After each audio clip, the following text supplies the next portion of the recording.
Ukraine और रूस के बीच का तनाव अब जापान तक जा पहुंचा है। अमेरिका का यूक्रेन के पक्ष में आकर उसके पक्ष से मोर्चा खोलने की खबरों के बीच रूस ने अपनी तोप का मुंह अब जापान की तरफ मोड़ दिया है। जापान को अंदेशा है कि पिछले महीने से रूस के जापानी क्षेत्र में बढ़ती हलचल जापान के लिए एक चेतावनी है।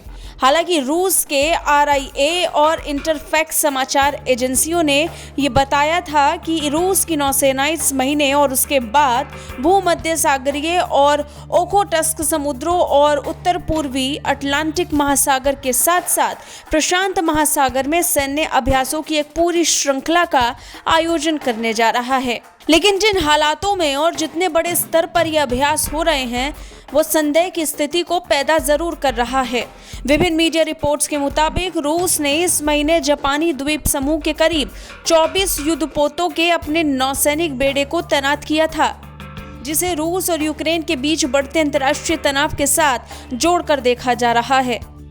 जापान के रक्षा मंत्री नोबुआ किशी ने कहा कि जहाजों को 1 फरवरी से जापान सागर और ओखोटस्क सागर के दक्षिण में देखा गया था, जिसे संपूर्ण रूसी नौसेना द्वारा एक ड्रिल का हिस्सा माना गया था।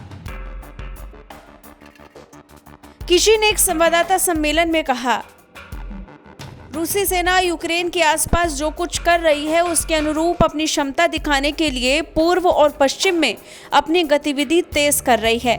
इस समय रूसी नौसेना के बेड़े द्वारा बड़े पैमाने पर सैन्य अभ्यास करना बेहद असामान्य है। उन्होंने कहा कि जापान के समुद्री आत्मरक्षा बल विध्वंसक P-3C पनडुब्बी रोधी और समुद्री निगरानी द्वारा इन गतिविधियों पर नजर रखी जा रही है।